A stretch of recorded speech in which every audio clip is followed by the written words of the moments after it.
नमस्कार साथियों, स्वागत आप सभी का। नमस्कार साथियों, स्वागत है आप सभी का पीके एडवांस साइको यूट्यूब चैनल पर।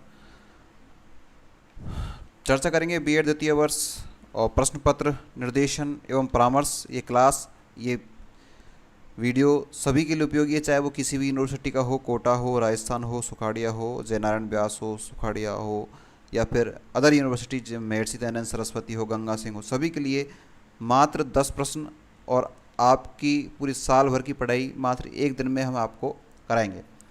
देखिए, हम बीएड सेकेंड ईयर हो, बीएड फर्स्ट ईयर हो, प्रत्येक विभाग के मात्र आपको प्रत्येक प्रश्न पत्र के कितने क्वेश्चन बताते हैं, 10 प्रश्न बताते हैं। और संभावना ये है कि आपकी 10 की 10 प्रश्न आपके एज इट इज़ आपके एग्ज़ाम में छपते हैं। अब तक के इतिहास में यही हुआ है, आगे भी आपके साथ ऐसा होगा, ऐसी हमारी संभावनाएं हैं, ऐसा बिल्कुल अनुमान है।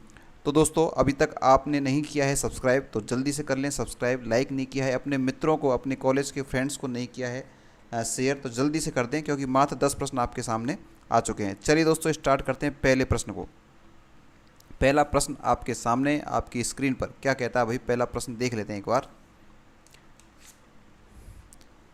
और जो पेपर्स की जो आप देखना चाहते हैं वो वीडियोस में डाल चुका हूं, बाकी के जो आप बचे हुए हैं वो भी मैं आपको डाल दूंगा। बीएड फर्स्ट ईयर हो, सेकंड ईयर, सभी के लिए आपको सारे जो प्रश्न पत्र हैं, पेपर है, सभी के लिए आपको इंपॉर्टेंट 10 क्वेश्चन आपको बताऊंगा। पहला क्वेश्चन है आपके सामने, निर्देशन को परिभाषित करते हुए निर्देशन के विभिन्न स्तरों के उद्देश्यों में व्यावसायिक निर्देशन व शैक्षिक निर्देशन में अंतर स्पष्ट कीजिए। देखो भाई, प्रश्न क्या कह रहा है कि निर्देशन को परिभाषित करना है। पेपर का नाम ही आपका निर्देशन परामर्श है, तो ये तय माने 100% छप गया आपका पेपर में। ठीक है, आप सुबह देखोगे ना आपके एग्जाम में हॉल में, तो आपको पहला ही प्रश्न आपको मिलेगा ये। निर्देशन को परिभाषित करना है, कहने का मतलब ये निर्देशन को ओवरऑल पढ़कर जाना है आपको, अर्थ परिभाषा है, इसकी अवधारणा सब कुछ देख कर जानी है। निर्देशन के विभिन्न स्तर, कौन कौन से स्तर निर्देशन के होते हैं, उसके उद्देश्य क्या हैं, व्यावसायिक निर्देशन और शैक्षिक निर्देशन में अंतर, ये इंपॉर्टेंट है। व्यावसायिक निर्देशन क्या होता है और शैक्षिक निर्देशन क्या होता है, इन दोनों का अर्थ को आप जान जाओगे तो अंतर स्पष्ट आप आसानी से कर दोगे। तो पहला प्रश्न आपके निर्देशन के हवाले, आपके पेपर के नाम के हवाले, तो 100% छपने वाला प्रश्न तय माने छप चुका है। क्लास को लाइक सब्सक्राइब जरूर करते रहें सारे पेपर्स को देखने के लिए। चलो भाई, अगले क्वेश्चंस को देख लेते हैं। आपके सामने अगला क्वेश्चन आपके आगे आ चुका है भाई, दूसरा नंबर का क्वेश्चन। क्या कह रहा है दूसरे नंबर क्वेश्चन, छात्रों में निर्देशन की क्यों आवश्यकता है। साथ में बता दूं, कुछ क्वेश्चंस की मैं डिटेल आपको इस चैनल पर बता चुका हूं यूट्यूब पर, तो आप चैनल को सब्सक्राइब करके उन क्वेश्चंस की डिटेल भी आप अच्छे से देख सकते हैं। साथ ही साथ थोड़ा सा मैं आपको हिंट यहाँ पर देता रहूँगा बीच बीच में।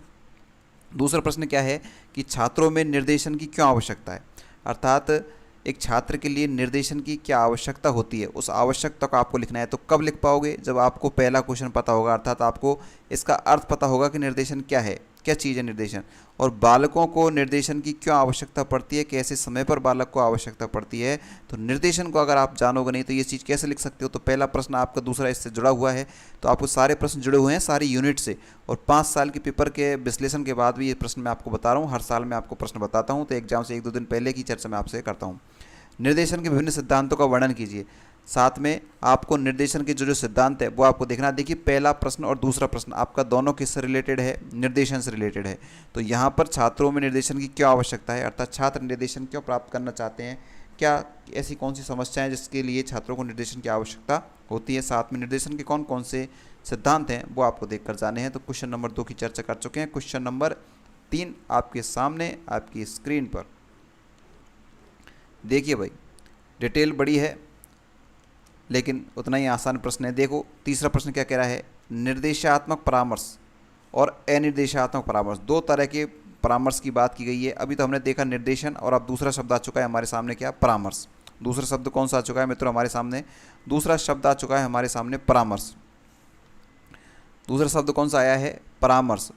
अब यहाँ पर एक तो निर्देशात्मक परामर्श है और एक कौन सा है, अनिर्देशात्मक परामर्श। दोनों के अर्थ को स्पष्ट करना है, अर्थात आपको जान लेना है निर्देशात्मक परामर्श क्या होता है और आपको जान लेना है अनिर्देशात्मक परामर्श क्या होता है। साथ में व्यक्तित्व व सामूहिक परामर्श को परिभाषित करते हुए अंतर कीजिए।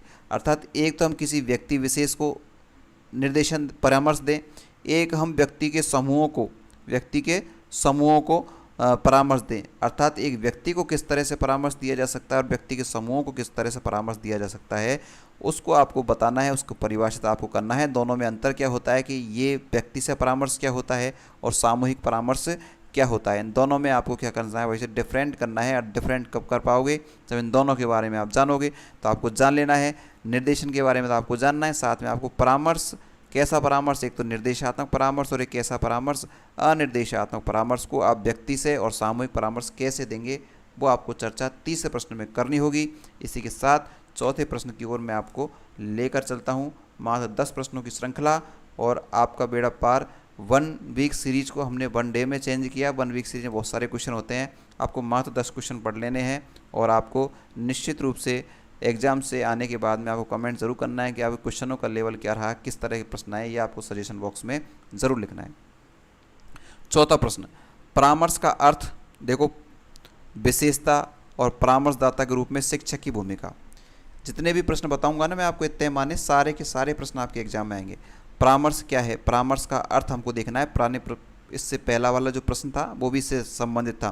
तो 2 प्रश्न हम देख चुके हैं, किससे संबंधित, निर्देशन से संबंधित। 2 प्रश्न तो हमने किससे संबंधित देखे, निर्देशन से।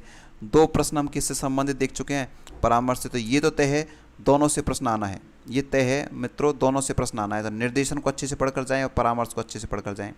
तो परामर्श का अर्थ, विशेषता, परामर्शदाता के रूप में शिक्षक की भूमिका, अर्थात शिक्षक किस तरह से परामर्श बालकों को देता है, किस तरह से उसे परामर्श देना चाहिए, कौन कौन सी सावधानियां उसे रखनी चाहिए, ये सारी चीज़ों का पता आपको होना चाहिए। अर्थात परामर्श का अर्थ, विशेषता को बताने के बाद में आप शिक्षक किस तरह से परामर्श बालकों को देता है, ये आपको बताना है। चलें दोस्तों, क्लास पसंद आ रही है तो निश्चित रूप से लाइक कर लें, चैनल को सब्सक्राइब नहीं किया है तो कर लें। अपने समूहों को, अपने कॉलेज के फ्रेंड्स को ज़रूर शेयर करें, ताकि उन्हें भी लगे कि वास्तव में हमारे फ्रेंड ने कुछ काम की चीज़ शेयर की। अब तक आपने बहुत सारी चीज़ शेयर की होंगी, लेकिन कुछ काम की चीज़ आप शेयर करोगे तो उन्हें बहुत अच्छा उपहार ज़रूर मिलेगा ये, ठीक है। चलो भाई, व्यक्तित्व मापन की कौन कौन सी विधियां हैं, व्यक्तित्व मापन विधियों का शैक्षिक व व्यावसायिक निर्देशन में क्या महत्व है, स्टार लगा लेना, एग्जाम में क्वेश्चन मिलेगा। व्यक्तित्व मापन की कौन कौन सी विधियां हैं, अर्थात व्यक्तित्व से संबंधित क्वेश्चन आपको 100% मिलेगा। एक तो व्यक्तित्व का आपको अर्थ देखकर जाना है, आप अच्छे से पढ़ लेते होंगे, व्यक्तित्व सीधा सा विषय है, व्यक्तित्व का अर्थ आपको देखकर जाना है। अब व्यक्तित्व मापन है ना, उसमें कौन कौन सी विधियों का प्रयोग किया जाता है, समझ रहे हो ना। अर्थात व्यक्तित्व के मापन के लिए हम किस किस प्रकार के मेथड की हमें आवश्यकता होती है, वो आपको देखकर जाना है। इस पूरे व्यक्तित्व की क्लास मैं अपने चैनल पर डाल चुका हूँ, वो 7-8 क्लास डाल चुका हूँ। तो आप वहाँ से इन व्यक्तित्व मापन की विधियों को भी देख सकते हैं, व्यक्तित्व के अर्थ को भी देख सकते हैं, किस तरह से कौन कौन से मेथड से कैसे कैसे माप सकते हैं, वो सारा कुछ मैं आपको बहुत अच्छे से इस चैनल पर करा चुका हूँ। व्यक्तित्व मापन विधियाँ एवं शैक्षिक व व्यावसायिक निर्देशन में क्या महत्व है, एक तो कौन सी विधियों के बारे में, व्यक्तित्व मापन की विधियाँ का शैक्षिक व व्यावसायिक निर्देशन में क्या महत्व है। ये तय माने कि आप व्यक्तित्व की जो मापन की विधियां हैं, व्यक्तित्व मापन की जो विधियां हैं ना, इसको आप अच्छे से पढ़ कर जाएँ, 100% आपके एग्जाम में छपेगा। व्यक्तित्व मापन की विधियां छपने वाला क्वेश्चन है बिल्कुल, ठीक है। अब इसका शिक्षा में और व्यवसाय निर्देशन में इसका क्या महत्व है, ये आपको लिख देना है। नहीं भी मिले मैटर तो आपको जोड़ कर लिखना है। आप सभी ने अच्छे से ग्रेजुएशन किया है तो आप सभी इतने दिमाग से लिख सकते हैं, लेकिन क्या चीज़, व्यक्तित्व मापन की विधियाँ, ये तो हमें पढ़ी होगी ना तो ही लिख सकते हैं, अन्यथा इसको हम नहीं लिख सकते, ठीक है। तो 5वां प्रश्न हम देख चुके हैं, आधा पढ़ा पाठ कर चुके हैं। तो चले, आपकी भी जिम्मेदारी बनती है क्लास को शेयर करने की। चैनल को सब्सक्राइब नहीं किया है तो चैनल को सब्सक्राइब ज़रूर कर लें। और 6ठा क्वेश्चन आपके सामने, बिना समय गवाए आगे चलते हैं। बुद्धि सबके पास है, तो बुद्धि को परिभाषित करना है और कुछ नहीं करना है। बुद्धि को परिभाषित करना है, बुद्धि क्या है, बुद्धि का अर्थ अवधारणा को बताना है, इसे कैसे मापा जा सकता है, ठीक है। बुद्धि परीक्षणों के निर्देशन और शिक्षा में इसकी उपयोगिता बताइए। तो बुद्धि की अवधारणा आपको पूरा देख कर जाना है। बुद्धि परीक्षण कौन कौन से होते हैं वो आपको देख लेना है। बुद्धि व निर्देशन में शिक्षा की क्या उपयोगिता है ये आपको देखना है। कहने का मतलब ये है, इंटेलिजेंसी वाला जो टॉपिक है ना आपका, वो आपको देख कर चल जाना है। मोटे मोटे रूप से क्वेश्चन 10 ही क्वेश्चन आएंगे सारे, है ना। किस पर किस स्टार लगाऊं, सारे क्वेश्चन आएंगे एग्जाम में। 7वां क्वेश्चन देखो भाई, 7वां क्वेश्चन आ चुका है आपके सामने, वेरी इंपॉर्टेंट। प्रश्नावली से आपका क्या अभिप्राय है, अर्थात प्रश्नावली क्या है, प्रश्नावली के जनक कौन है, प्रश्नावली के अर्थ क्या है, अवधारणा क्या है, विशेषता क्या है, प्रश्नावली का उपयोग क्या है शिक्षा में, प्रश्नावली के प्रकार कौन कौन से हैं, किस तरह की प्रश्नावली का निर्माण कैसे किया जा सकता है, कौन कौन से प्रकार होते हैं, ठीक है। अच्छी प्रश्नावली की विशेषताएं, ये इंपॉर्टेंट चीज़ है। प्रश्नावली का अर्थ, ये प्रश्न आपके आएगा, लिख लेना, ये प्रश्न आपके आएगा प्रश्नावली वाला, और उसमें क्या लैंग्वेज आएगी आपकी, अच्छी प्रश्नावली की विशेषताएं, ये आपकी लैंग्वेज आएगी। ध्यान रखना, ये वाली लैंग्वेज साथ में ज़रूर आएगी आपके, ठीक है। तो इसको आप ज़रूर लेकर चलना है। चलें भाई आगे। तो प्रश्नावली वाले टॉपिक को देखना है, प्रश्नावली के प्रकार देख कर जाने हैं, प्रश्नावली की कौन कौन सी विशेषताएं हैं ये आपको देख कर जानिए मित्रों। चलते हैं अगले क्रम पर, और अगला क्रम आपके लिए कौन सा होगा? चलो भाई 8वां क्वेश्चन आएगा आपके लिए। नीचे कमेंट्स बॉक्स में कमेंट ज़रूर करें, आपको कुछ हेल्प मिली हो तो ज़रूर कमेंट्स करें नीचे। लाइक आपने किया होगा। साक्षात्कार विधि से आप क्या समझते हैं, अर्थात जो आपका इंटरव्यू मेथड है वो क्या है, साक्षात्कार विधि क्या होती है, साक्षात्कार विधि के मुख्य तत्व, विशेषताएं, उद्देश्य, प्रकार जरूर आएगा, साक्षात्कार आएगा तो प्रकार जरूर आ जाएगा, ध्यान रखना।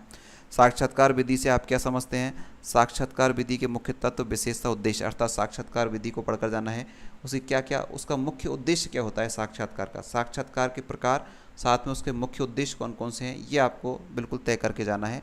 तो 8वां प्रश्न आपका इस तरह से साक्षात्कार से संबंधित एग्जाम में मिल सकता है।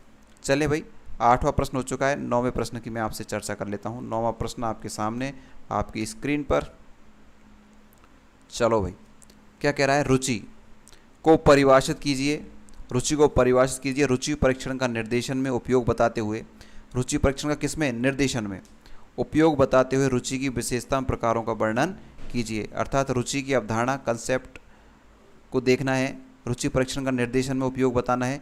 तो ये लैंग्वेज आपकी बन सकती है, रुचि परीक्षण का निर्देशन में क्या उपयोग है, रुचि की विशेषताओं तथा प्रकारों का वर्णन कीजिए। तो रुचि वाला टॉपिक कवर कंप्लीट। तो ये क्वेश्चन आपके आएगा। और लास्ट आज का अंतिम प्रश्न, अभी तक भी क्लास को लाइक नहीं किया है, सब्सक्राइब जिसने नहीं किया है, आगे के प्रश्न पत्रों को जानकारी के लिए तो आप ज़रूर देखें।